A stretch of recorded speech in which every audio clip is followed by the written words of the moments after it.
Então, vamos lá. Eu vou projetar, tá, a minha tela aqui para a gente poder começar a explicar sobre propriedades da matéria. A aula de hoje, o tema é propriedades da matéria, tá bom?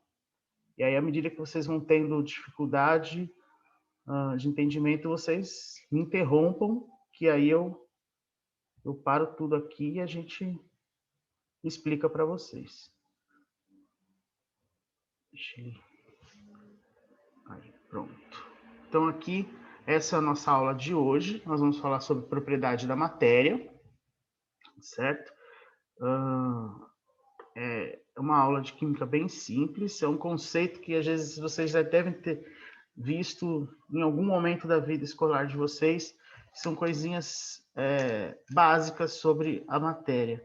Claro que a gente vai ver as principais propriedades da matéria, aquelas que são mais evidentes assim sobre a matéria. Existem inúmeras propriedades que a gente pode falar, mas vamos falar das principais, aquilo que a gente vê no nosso dia a dia, tá bom? Primeira coisa que a gente tem aí de noção é a mudança de estado físico da matéria, tá bom? Então, nós temos o estado sólido, o líquido e o gasoso, tá bom? Esses três estados físicos, eles se diferenciam pela forma como as moléculas estão agregadas. Então, no estado sólido, as moléculas, elas têm um grau de organização bastante elevado, elas estão bem juntas, bem organizadas, tá bom? São bem próximas. No estado líquido, essas moléculas começam a ter um afastamento, né? Por isso que a gente consegue penetrar o líquido, né? Entrar com a mão na água, né? Numa piscina, num balde.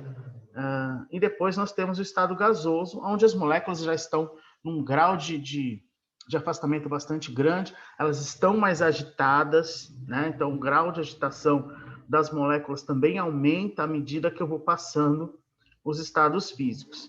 Existe um quarto estado que é o plasma. A gente não menciona por conta dos conceitos de ensino médio, mas existe o plasma. O plasma é um gás que sofre uma ionização. Então, eu tenho o átomo lá que compõe o gás, as moléculas, elas sofrem uma ionização. Então, a temperatura elevada, tem pressão, tem tudo isso, e aí eles se ionizam formando o plasma. Então, aqui nós temos os processos, né, de mudança de estado físico. O sólido passando a ser líquido através da fusão, o líquido passando a ser gás através da vaporização, né? Que aí nós entramos com os conceitos de ebulição e evaporação. A ebulição é quando você tem um aquecimento muito rápido, quando você ferve a água, então é uma ebulição. A evaporação, ele é um processo também de transformação de líquido para gás, mas ele leva mais tempo, né? Então, quando você estende as roupas lá no varal, né? Lá secando ao sol, por exemplo. Aí nós temos o processo inverso, que é o gás se transformando num líquido, então ocorre uma liquefação, e o líquido se transformando em sólido, ocorrendo a solidificação. Nesse processo todo, vocês veem aqui que tem a presença de um aquecimento. Então, à medida que eu vou aumentando esse grau de agitação das moléculas, elas vão sofrendo aquecimento.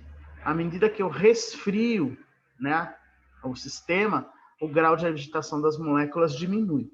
Bom? E temos aqui no final, aqui, né, só para fechar, a sublimação. A sublimação ela ocorre quando o sólido se transforma direto em gás.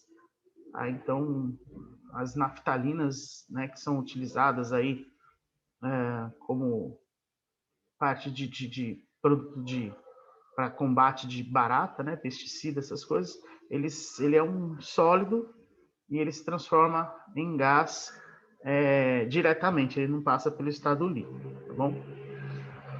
Nós temos aqui o processo chamado endotérmico. Então, dentro da química, o processo endotérmico é aquele onde ocorre a absorção de calor.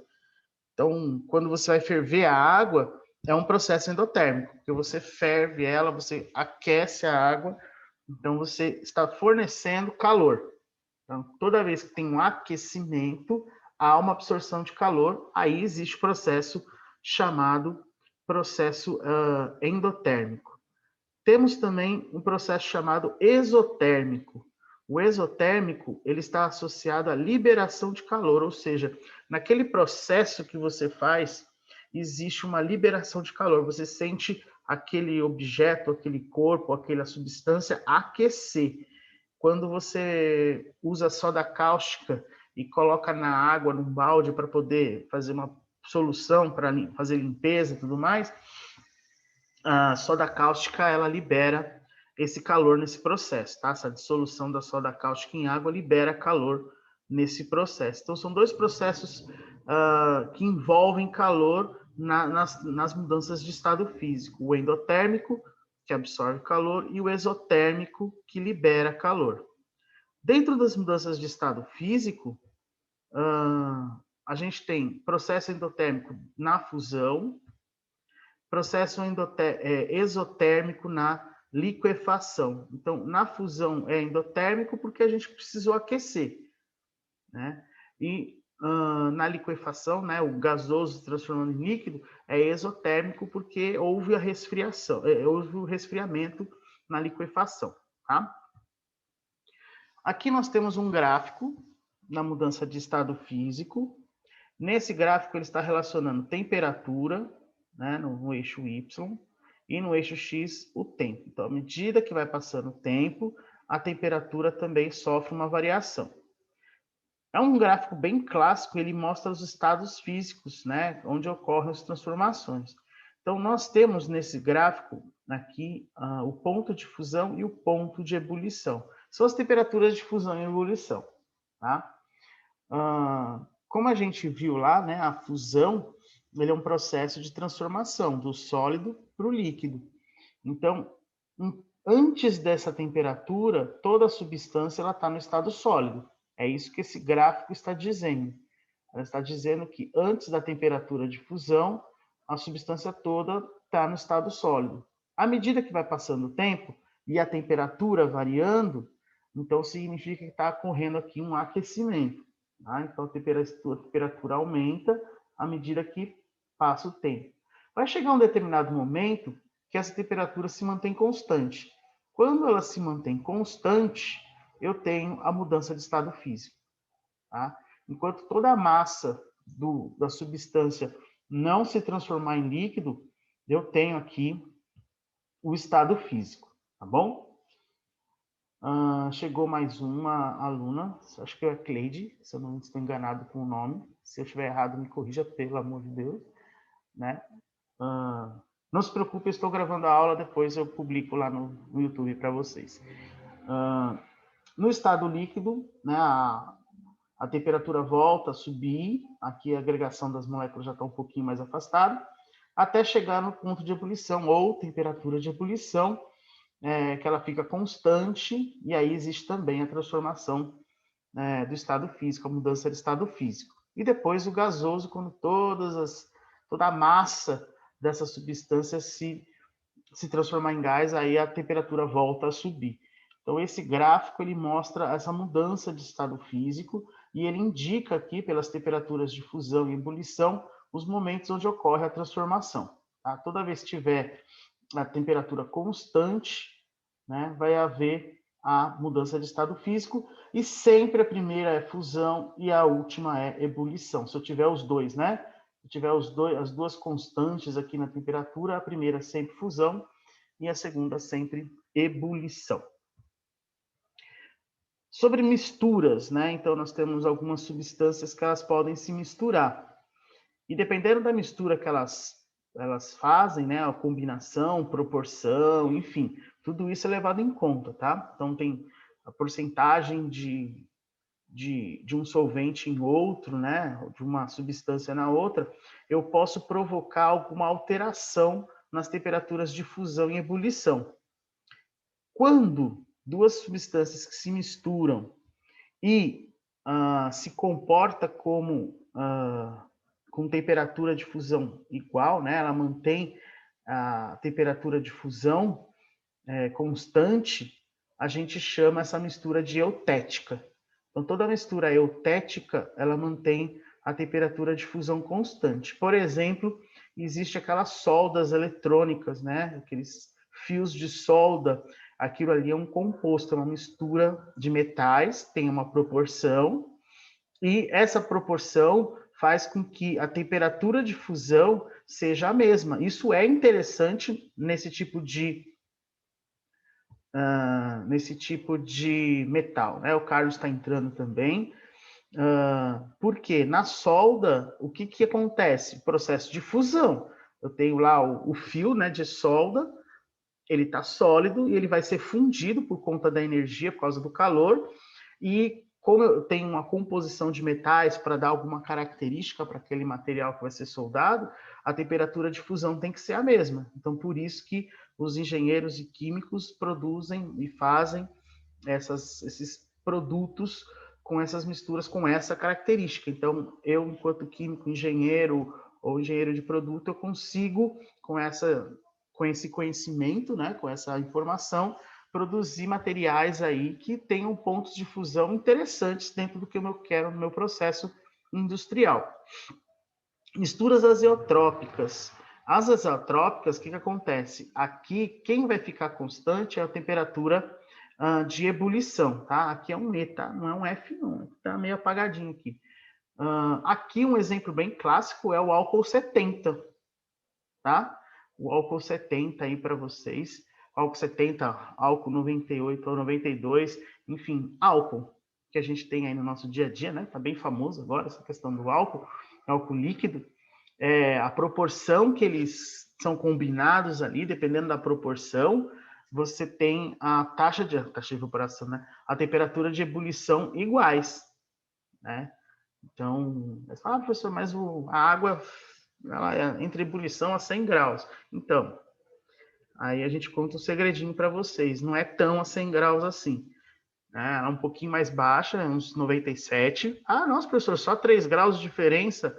Mas fazem diferença. Aqui para os 100 graus é quando a gente está nível do mar, com condições específicas e tal. Então, aqui a ideia é trabalhar com uma proporção entre o álcool e a água para que a temperatura de ebulição seja a mesma, tá bom? E aí, quando você vai usar o álcool para fazer limpeza, tem que evaporar. Não pode ficar água e ir embora o álcool. Né? Tem que ir embora tudo, tem que secar tudo junto. Por isso que a gente faz essa manobra aí dentro da química, tá bom?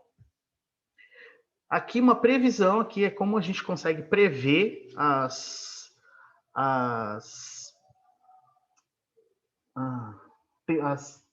mudanças de estado físico, né? Os estados físicos das substâncias de acordo com a temperatura de fusão e ebulição. Então, um estado físico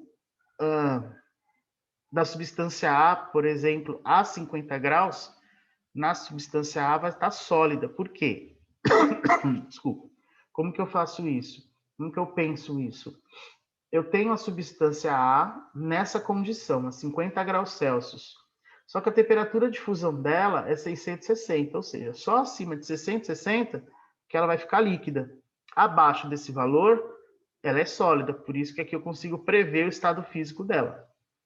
A substância B, a 50 graus, ela vai ser líquida, porque 50 graus está entre a temperatura de fusão e a temperatura de ebulição. Elas são entre ebulição a 56. Então, se eu coloco essa substância numa temperatura de 50 graus, os 50 graus está entre os dois, por isso ele é considerado líquido. Para a substância C, a 50 graus vai ser gasosa, porque eu tenho uma temperatura maior que a temperatura de ebulição, por isso ela é gasosa. E aqui agora, nossa brincadeira, né? Então, a 50 graus, o cloro, tá? Vamos lá, a Rayane está entrando de novo. O cloro a 50 graus, 50 graus é maior que a temperatura de ebulição. Então, ele está no estado gasoso. O flúor, a mesma coisa. 50 graus é maior que a temperatura de ebulição dele. Então, ele vai estar gasoso. O bromo a 50 graus está entre as duas temperaturas, a de fusão e a de ebulição. Então, a substância é líquida.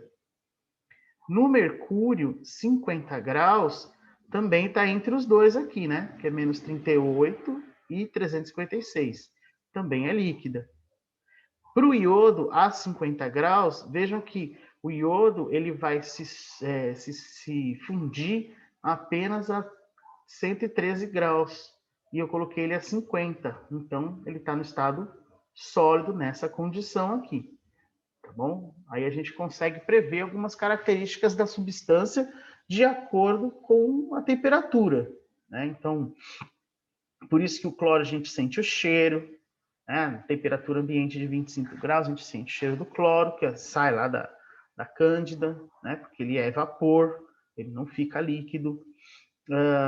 O bromo, ele vai ficar líquido, então vai ter uma ideia aí de que é uma substância líquida. O mercúrio também é líquido, antigamente usado para termômetro. O iodo, ele vai ser sólido na temperatura ambiente. Então, eu preciso fornecer calor para ele se liquefazer, tá? Aqui eu tenho um exercício bem simples. Ele pede para, ele fala assim, uma substância sólida é aquecida e o gráfico mostra a variação da temperatura com o tempo. Então, tá aqui, temperatura e o tempo, tá bom? E ele quer saber o ponto de fusão, ponto de ebulição e o tempo no qual a temperatura, qual a substância permanece no estado líquido.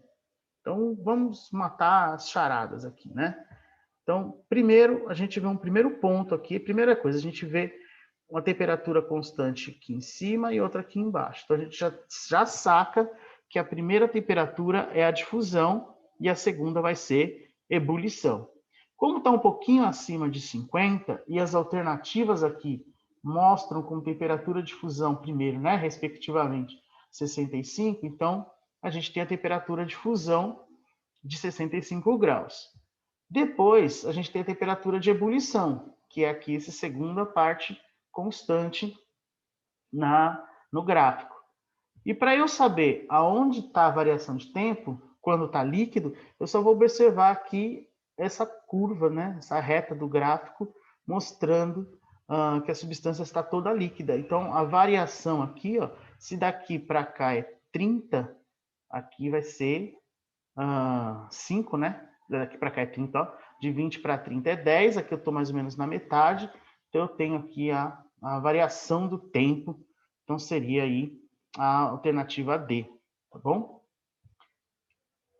Aí, uma outra característica da matéria, bem rapidinho, é o que pesa mais, 1 quilo de chumbo, 1 quilo de algodão, bem clássico isso. Aqui a gente está falando da densidade. Então, a gente tem a massa e o volume, que são grandezas que nós vamos relacionar na densidade. No sistema internacional, a massa sempre é em quilo e o volume sempre em metro cúbico. A densidade tem essa expressão, uma relação entre a massa e o volume, volume ocupado pela substância, tá bom? Então, a fórmula matemática para isso é massa sobre volume. A gente vai ver muito na química gramas por centímetro cúbico ou gramas por ml, tá? Mas saibam que o sistema internacional é quilos por metro cúbico. E aí a clássica pergunta, né? Afunda ou boia, né? Como que eu vou identificar quando a substância, um corpo vai afundar ou vai boiar? Pensando só em densidade, não estou pensando nas outras forças que compõem ali o sistema hidráulico, tá? Porque tem umas coisas dentro da física que fazem com que também contribua para afundar ou boiar um objeto sobre um espaço líquido ali reservado. Vamos pensar só na densidade. Quando tem uma densidade maior, né, no objeto em relação ao líquido, ele vai afundar. Então, essa relação massa-volume, se ela for muito grande em relação ao líquido, a densidade maior do que a densidade do líquido, então o objeto vai afundar. O objeto só vai boiar se a densidade dele for menor do que a do líquido. Então, aí nós conseguimos identificar e explicar, né, parcialmente, por que o óleo ele fica na parte superior, né, num copo com água, que é essa imagem aqui. Então, o óleo está na parte superior e a água está na parte inferior. Daqui a gente já tem uma noção, só o aspecto de densidade, tem outros, mas o aspecto de densidade não é o que justifica isso daqui, mas contribui para. o álcool não, o óleo, ele tem uma densidade menor do que a da água. Outra característica das substâncias para que isso aqui ocorra, essa mistura heterogênea ocorra, é a questão da afinidade química, tá? O óleo, quimicamente, ele não tem uma afinidade, não tem átomos dentro da molécula do óleo que consigam ser parecidos com da água a ponto deles se solubilizarem. A gente vai falar disso, tentar falar de solubilidade já já, tá bom? E aí eu tenho duas garrafas, uma de Coca normal e uma de Coca Diet. Né? Quem que vai afundar, quem que vai boiar. Então, a de Coca normal afunda e a de Coca Diet flutua, tá? Porque aqui eu tenho o mesmo volume, não mexi no volume, eu vou mexer só na massa. Então, a massa da Coca Diet ela é menor do que a da Coca normal. Tá? Mas não confundam essa questão da massa, é porque ele é mais pesado, então ele vai afundar. Isso talvez não é verdade, depende do volume ocupado por ele. Tá? Então a relação do volume é importante na densidade. Aí eu tenho um exercício clássico aqui de densidade. Eu coloquei uma proveta, né? Essa aqui é a proveta, uma vidraria que mede líquidos. E eu tenho um determinado volume e coloquei um objeto lá dentro. Tá? Então, a massa do objeto está aqui e o volume que deslocou, né? O volume que eu consegui obter está aqui no resultado aqui. Então, eu tinha um volume inicial de 50 e subiu para 65,5. Então, o volume total aqui, né? A variação de volume é 15,5.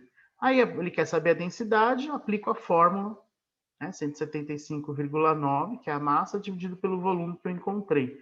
11,3, a resposta é a E. Rapidinho falando sobre soluções, tá? Então, conceito de solução, para a gente entrar em solubilidade, né, que é uma outra propriedade da matéria. Para eu ter uma solução, eu preciso ter um soluto e um solvente. Eu preciso ter uma substância que está em menor quantidade e outra que está em maior quantidade, tá? Então, essa é a definição para a solução. Quando eu tenho esses dois, eu tenho uma solução, tá bom? Aí eu tenho os tipos de solução, as saturadas, as insaturadas e as supersaturadas. Aqui a definição é bem simples, tá? Então, as saturadas é quando você está no limite, né? Você tem uma quantidade máxima que você pode colocar daquele solvente, lá, daquele soluto lá dentro, tá bom? Então, aqui a solubilidade, né? O conceito de solubilidade é isso mesmo, né? A quantidade máxima que você consegue colocar de um soluto no solvente, tá bom? Isso depende da temperatura. Então, aqui eu tenho um gráfico mostrando a solubilidade de vários sais, tá bom? Então, aqui é gramas do soluto, então é gramas desses sais aqui, dessas substâncias químicas aqui. Então, aqui eu tenho cloreto de sódio, que é bem conhecido da gente, tá? Aqui, se eu pegar a temperatura de 20 graus, se eu colocar o cloreto de sódio a 20 graus, eu consigo dissolver aproximadamente uns 35 gramas só. Então, na temperatura aí de 20 graus, a temperatura que está agora de noite, né? Se você pegar lá, você vai conseguir dissolver no máximo uns 35 gramas. Mais do que isso, começa a formar o que a gente chama de corpo de fundo, que é o que a gente observa quando a gente coloca muito açúcar, né? Se coloca muito açúcar para adoçar um suco, alguma coisa do tipo, vai ficar uma parte, não vai conseguir se solubilizar, porque é uma propriedade da matéria. Ela tem uma quantidade máxima que aquele solvente consegue dissolver e também depende da temperatura. Então, quando vocês têm, por exemplo, substâncias mais frias, né, solventes mais gelados, um leite mais gelado, o achocolatado vai ter mais dificuldade de se dissolver. Tá? Quando o leite está mais quente, fica mais fácil de dissolver o achocolatado, que já é difícil porque o chocolate ele não gosta muito de água, não. O chocolate em si, né? As moléculas lá que compõem. Gente, é isso, tá? Vou parar aqui de compartilhar. se vocês tiverem alguma dúvida, alguma pergunta, fiquem à vontade. A gente tem um tempinho ainda para vocês tirarem as dúvidas. Alguma dúvida? Ficou claro? Deu para compreender? Então, nós temos aí propriedades da matéria importantes, a densidade, solubilidade, né? E a questão das temperaturas de fusão e ebulição. São características importantes aí das propriedades de matéria. Tudo bem, povo? Tranquilo? Então tá bom. Então, a gente vai ficando então por aqui. Se vocês não tiverem dúvida, a gente vai encerrando o nosso ciclo aqui dessas aulas, né, de hoje. Vou deixar essa aula salva lá no YouTube. Deixa eu ver se eu consigo pegar o link para vocês aqui. Eu jogo no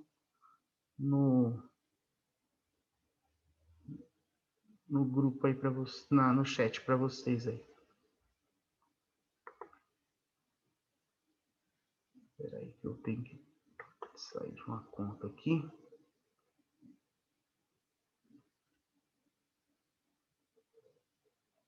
A internet hoje está bem lenta.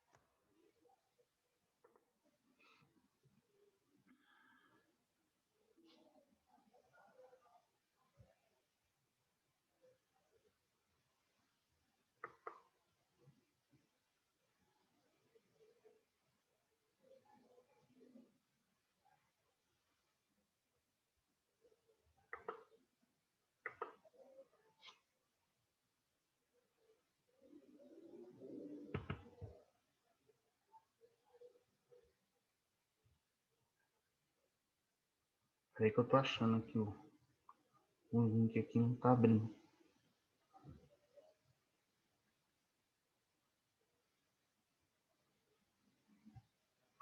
Vou colocar o nome aqui. Que aí vocês acham depois do vídeo lá, caso vocês queiram. O nome é esse aqui, tá? Procurem por este nome. Que aí vocês conseguem acessar essa aula, tá bom? É isso, povo.